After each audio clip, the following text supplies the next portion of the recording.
So in today's lecture will talk about haloalkanes and haloarenes. तो जितने भी हमारे पास हाइड्रोकार्बन्स होते हैं उन हाइड्रोकार्बन्स को आप दो तरीके से क्लासीफाई कर सकते हो। एक तो हमारे पास एलिफेटिक वाले हाइड्रोकार्बन्स होते हैं, ठीक है, एंड सेकंड हमारे पास कौन से हाइड्रोकार्बन्स होते हैं, एरोमेटिक हाइड्रोकार्बन्स होते हैं। तो अगर आप एलिफेटिक हाइड्रोकार्बन लो और उसमें आप क्या सब्स्टिट्यूट कर दो, हेलोजन सब्स्टिट्यूट कर दो, तो आपको मिल जाता है हेलोएल्केन। और अगर आप एरोमेटिक के अंदर सब्स्टिट्यूट करोगे तो आपको क्या मिल जाएगा, हेलोएरीन। ठीक है, तो एलिफेटिक के लिए सपोज आपने एग्जांपल लिया CH4, ये मीथेन है, एक एल्केन है। तो हम क्या करेंगे, इसका जो एक H है वो किससे रिप्लेस कर देंगे, हेलोजन से रिप्लेस कर देंगे। तो इसका एक H हमने रिमूव किया और उसकी जगह पे हमने क्या लगा दिया, X लगा दिया। तो रिजल्ट में क्या बन जाएगा, CH3X, और ये हो गया हमारा हेलोएल्केन। जब एरोमेटिक सिस्टम के बारे में बात होगी तो हम लोग जस्ट किसके बारे में बात कर रहे हैं, बेंजीन रिंग के बारे में बात कर रहे हैं। तो बेंजीन रिंग के पास भी क्या प्रेजेंट होते हैं, हाइड्रोजन प्रेजेंट होते हैं। तो अगर इसका हाइड्रोजन भी आप किससे रिप्लेस कर दो, इसका हाइड्रोजन रिमूव करो और उसके प्लेस पर अगर आप हेलोजन लगा दो, तो रिजल्ट में हमको जो स्ट्रक्चर मिलेगा, जो कंपाउंड मिलेगा, उसको हम लोग क्या कहते हैं, हेलोएरीन कहते हैं। ठीक है, तो अगर आप एलिफेटिक हाइड्रोकार्बन्स में सब्स्टिट्यूशन कर रहे हो और उसके अंदर आप क्या ऐड कर रहे हो, बेसिकली हेलोजन को ऐड कर रहे हो। ठीक है, तो हेलोजन के एडिशन से बनने वाले जो कंपाउंड्स हैं वो हेलोएल्केन होते हैं और हेलोएरीन्स होते हैं। हेलोएल्केन कब बनेगा, जब हम एलिफेटिक सिस्टम के अंदर हेलोजन सब्स्टिट्यूट करेंगे, और हेलोएरीन तब बनेगा जब हम एरोमेटिक सिस्टम के अंदर हेलोजन को सब्स्टिट्यूट करेंगे। नाउ हेलोएल्केन को हम बेसिकली और क्या कह सकते हैं, these are known as alkyl halide. इनको हम एल्काइल हैलाइड भी कहते हैं। और जो हेलोएरीन्स होते हैं उनको हम लोग क्या कह सकते हैं, एराइल हैलाइड कह सकते हैं। ठीक है, ये इनकी कॉमन नेमिंग के अंदर आता है। और हेलोएल्केन्स की जो नेमिंग है, मतलब जो हेलोजन फंक्शनल ग्रुप की नेमिंग है, वो ऑलरेडी इस चैनल पे कवर्ड है। आप प्ले लिस्ट में जाके देख सकते हैं ऑर्गेनिक केमिस्ट्री की, उसमें आपको इसकी नेमिंग का आइडिया लग जाएगा, नेमिंग कैसे करते हैं। नेक्स्ट अब हमें क्या स्टडी करना है, जब हमने देख लिया कि हाइड्रोकार्बन्स में चेंजेस करके हम लोग क्या फॉर्म कर सकते हैं, हेलोएल्केन और हेलोएरीन फॉर्म कर सकते हैं। नाउ हम करेंगे इसकी क्लासिफिकेशन। तो क्लासिफिकेशन का जो पहला हमारे पास सेट है, या पहला जो हमारे पास मेथड है, वो क्लासिफिकेशन के बेसिस पे हम लोग कर रहे हैं, हेलोजन के एटम्स कितने अटैच है हमारे सिस्टम में उसके बेसिस पर कर रहे हैं। तो मतलब काउंट ऑफ हेलोजन एटम्स, कितने हेलोजन के एटम अटैच हैं उसके बेसिस पे डिसाइड होगा किस टाइप का वो हैलाइड है, मतलब किस टाइप का वो हेलोएल्केन है, हेलोएरीन है। तो अगर आपके पास एक सिस्टम में सिंगल हेलोजन लगा हो, या आप बेंजीन रिंग उठा लो, जैसे हमारे पास एक बेंजीन रिंग है और बेंजीन रिंग पे आपने क्या लगा रखा हो, एक सिंगल X लगा रखा हो, तो जब भी हमारे पास एक सिंगल हेलोजन प्रेजेंट होता है, चाहे वो एलिफेटिक सिस्टम का पार्ट हो चाहे वो एरोमेटिक सिस्टम का पार्ट हो, तो वो हमारे पास क्या होता है, मोनो हेलोएल्केन या मोनो हेलोएरीन्स होते हैं। ठीक है, जब एक हेलोजन लगा हो तो मोनो वर्ड उसके लिए यूज़ कर देंगे। और अगर आपके पास दो हेलोजन्स लगे हो, जैसे इस स्ट्रक्चर के अंदर एक हेलोजन इधर है एंड सेकंड हेलोजन इस साइड है, लाइकवाइज आप बेंजीन पे भी अटैच कर सकते हो। ये बेंजीन रिंग हो गई और एक हेलोजन इधर अटैच है और दूसरा हेलोजन इधर अटैच है। तो अब आपके पास जो हेलोजन्स है वो काउंट में कितने हैं, दो हैं। और एलिफेटिक सिस्टम देख सकते हैं, ये दो हेलोजन्स एलिफेटिक सिस्टम के हैं और ये दो हेलोजन हमारे एरोमेटिक सिस्टम के हैं। तो जब दो हेलोजन लगे होते हैं तो उसको हम लोग क्या बोल देते हैं, डाई हेलोएल्केन या di haloarene. And third basically classification में क्या है कि हम लोग तीन हेलोजन लगा देंगे। तो हमारे पास ये स्ट्रक्चर हो गया, इसमें फर्स्ट हेलोजन है, इधर सेकंड हेलोजन है और इधर थर्ड हेलोजन है। लाइकवाइज बेंजीन में भी आप क्या कर सकते हो, तीन हेलोजन प्लेस कर सकते हो। ये फर्स्ट हेलोजन हो गया, ये सेकंड हेलोजन हो गया और ये हमारे पास थर्ड हेलोजन हो गया। प्लेसिंग हम कहीं भी कर सकते हैं, प्लेसिंग के बारे में बात नहीं हो रही है अभी, जस्ट हम काउंट कर रहे हैं कितने हेलोजन एटम हमारे सिस्टम के साथ अटैच हैं। तो यहाँ हम क्लियरली देख सकते हैं एलिफेटिक सिस्टम में कितने हेलोजन अटैच हैं, तीन।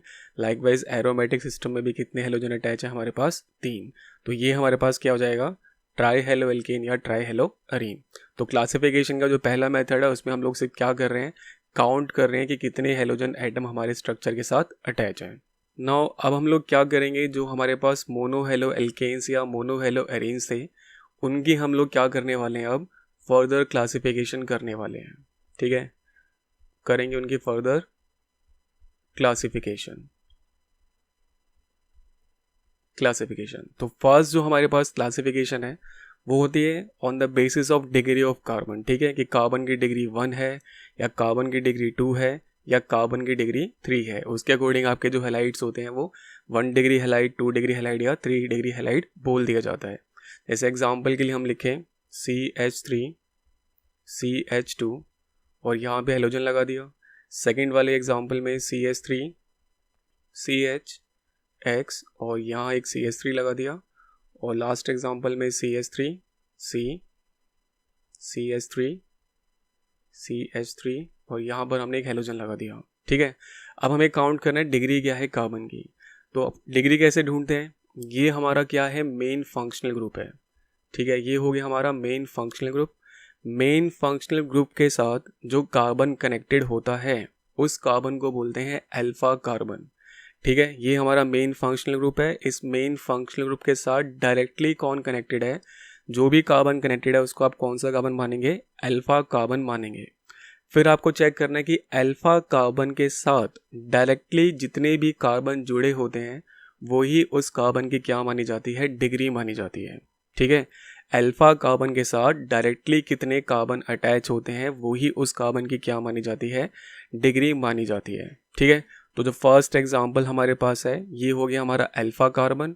तो अल्फा कार्बन के साथ सिर्फ एक ही कार्बन क्या है, डायरेक्टली अटैच है, तो ये कैसा हैलाइड हो गया, ये 1 डिग्री हैलाइड हो गया। नेक्स्ट हमारे पास ये हमारा मेन फंक्शनल ग्रुप हो गया, ये हमारे पास अल्फा कार्बन हो गया। तो अल्फा कार्बन के साथ एक CH3 इधर और एक CH3 इधर, मतलब 2 कार्बन डायरेक्टली कनेक्टेड हैं। तो ये कौन सी डिग्री होगी हमारे पास, ये 2 डिग्री हैलाइड होगी। और लास्ट वाले एग्जांपल में ये हमारा हो गया मेन फंक्शनल ग्रुप, ये हो गया हमारा अल्फा कार्बन। तो इस अल्फा कार्बन के साथ 1 2 और 3 कार्बन डायरेक्टली कनेक्टेड है, तो ये क्या है हमारे पास 3 डिग्री हैलाइड है। ठीक है, तो 1 डिग्री 2 डिग्री 3 डिग्री हैलाइड्स क्या होते हैं, आपको पहले अपना मेन फंक्शनल आइडेंटिफाई करना है, जो इस केस में कौन है, हेलोजन है। देन हेलोजन के साथ जो कनेक्टेड कार्बन है उस कार्बन को आपने क्या मानना है, वो एक अल्फा कार्बन है। नाउ अल्फा कार्बन से कनेक्टेड जितने भी कार्बन्स होते हैं डायरेक्टली कनेक्टेड होने चाहिए, वो हमारे पास क्या होती है, उस कार्बन की डिग्री होती है। फर्दर अगर आपको डिग्री ऑफ कार्बन्स के बारे में अंडरस्टैंडिंग चाहिए तो वो भी वीडियो आपको प्लेलिस्ट में मिल जाएगी, जाके उसको आप चेक कर सकते हैं। सेकेंड जो क्लासिफिकेशन है उसको कहते हैं हम विनाइलिक फॉर्म। विनाइलिक में क्या होगा, जो हमारा मेन हेलोजन है वो डायरेक्टली किससे कनेक्टेड होगा, एक sp2 कार्बन के साथ डायरेक्टली कनेक्टेड होगा। नाउ आई नो आपको पता होगा sp2 sp3 and sp carbon क्या होते हैं, बट फिर भी एक बार देख लेते हैं। sp carbon, sp2 carbon and sp3 carbon का बेसिक मीनिंग क्या है, अगर कार्बन्स के पास ट्रिपल बॉन्ड है तो वो sp कार्बन माने जाते हैं, डबल बॉन्ड है तो वो sp2 कार्बन होते हैं और सिंगल बॉन्ड है तो वो sp3 कार्बन होते हैं। तो विनाइलिक फॉर्म में हमारे पास क्या होता है कि जो भी हमारा हेलोजन होता है वो डायरेक्टली किससे कनेक्टेड होगा, एक डबली बॉन्डेड कार्बन के साथ कनेक्टेड होगा। जैसे एग्जांपल के लिए अगर हम ये सेटअप बनाएं, ये एग्जांपल हमने लिया, तो इसमें पहले आइडेंटिफाई कर लेते हैं कि हमारे पास जो sp2 कार्बन है वो कौन से हैं। तो ये हमारा कार्बन हो गया और ये हमारा कार्बन है। ये कार्बन भी एक sp2 कार्बन है क्योंकि डबल बॉन्ड में इन्वॉल्व है, और ये वाला कार्बन भी कैसा कार्बन है, एक sp2 कार्बन है क्योंकि डबल बॉन्ड में इन्वॉल्व है। तो विनाइलिक फॉर्म में क्या बोला जा रहा है कि आपके पास जो हेलोजन होगा वो डायरेक्टली किससे कनेक्टेड होगा, एक sp2 कार्बन के साथ कनेक्टेड होगा। उस वाली फॉर्म का नाम क्या होता है, विनाइलिक फॉर्म होता है। ठीक है, तो ये हमारी विनाइलिक फॉर्म है। अगर एक और एग्जाम्पल देखें तो सपोज हेलोजन यहाँ पर अटैच है और इधर हमारे पास क्या है, डबल बॉन्ड है। तो आप पहले आइडेंटिफाई कर लो आपका sp2 कार्बन कौन है। तो ये वाला कार्बन हमारा एक sp2 कार्बन है, लाइकवाइज ये वाला कार्बन भी हमारे पास एक sp2 कार्बन है। तो हमारे पास जो हेलोजन है वो डायरेक्टली किससे कनेक्टेड है, एक sp2 कार्बन के साथ कनेक्टेड है, इसलिए ये वाली फॉर्म भी हमारे पास कैसी फॉर्म है, विनाइलिक फॉर्म है। तो विनाइलिक फॉर्म में हेलोजन अटैच होगा एक sp2 कार्बन के साथ डायरेक्टली।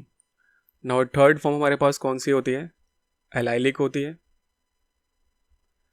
एलाइलिक फॉर्म में बेसिकली होगा क्या कि जो हमारा हेलोजन है वो किससे कनेक्टेड होगा, एक sp3 कार्बन के साथ डायरेक्टली कनेक्टेड होगा।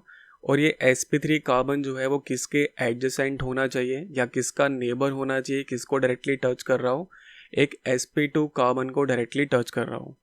जैसे ये हमारे पास हो गया एग्जांपल, ये हेलोजन है और यहाँ पर हमारे पास क्या प्रेजेंट है, एक डबल बॉन्ड प्रेजेंट है। तो पहले हम आइडेंटिफाई कर लेते हैं कहाँ पे हमारे पास किस टाइप का कार्बन है। तो ये हो गया हमारे पास हेलोजन।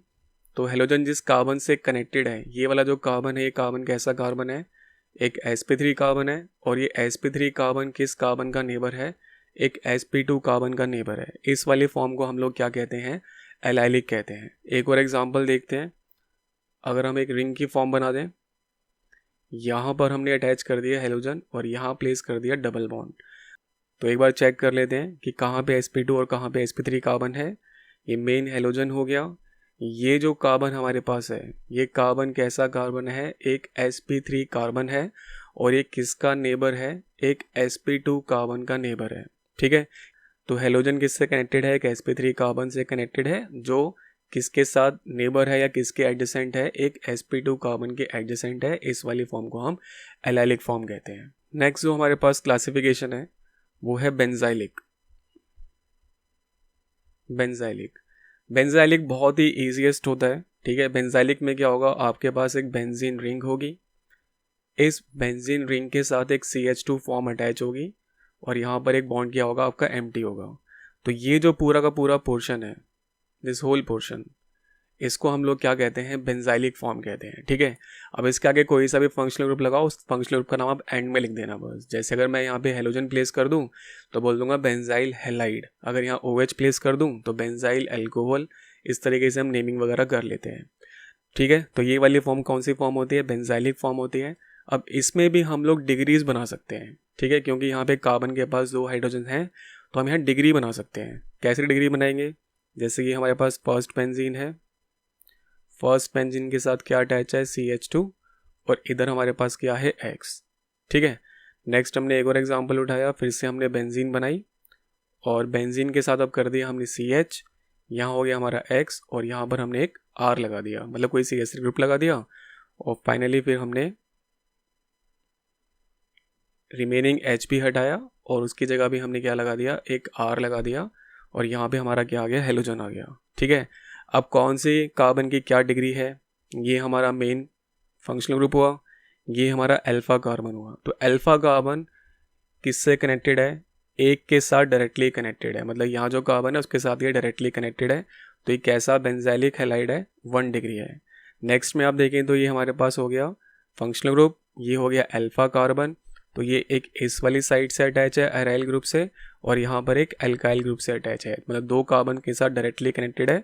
तो ये वाली फॉर्म 2 डिग्री हो गई। लाइकवाइज यहाँ पे वो 3 के साथ कनेक्टेड है, फर्स्ट, सेकंड और थर्ड, तो 3 के साथ डायरेक्टली कनेक्टेड है, तो ये हमारे पास 3 डिग्री हो गया। ठीक है, तो ये बेंजाइलिक फॉर्म होती है। नेक्स्ट हमारे पास क्या है, जो डाई हेलो एल्केन्स या डाई हेलो एरीन्स होते हैं, हम लोग उनको क्लासीफाई कर रहे हैं। तो यहाँ पे बस आपको 2 फॉर्म्स का ध्यान रखना है।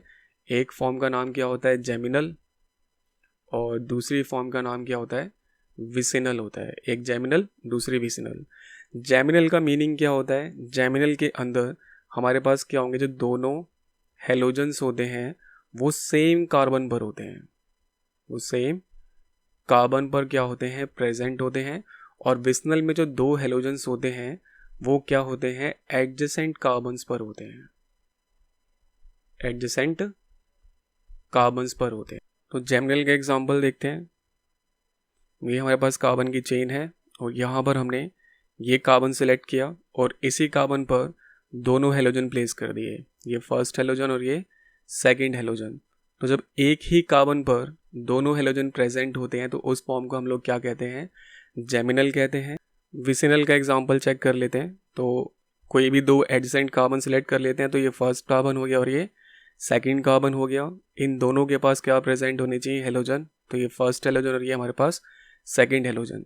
तो जब 2 एडजेसेंट कार्बन्स के पास क्या प्रेजेंट हो, हेलोजन्स प्रेजेंट हो, तो वो वाली फॉर्म विसिनल होती है। और जब सेम कार्बन पर 2 हेलोजन प्रेजेंट हो तो उस वाली फॉर्म को हम जेमिनल कहते हैं। ठीक है, तो ये हमारे पास था introduction of halo alkanes and halo arene और उनकी क्लासिफिकेशन।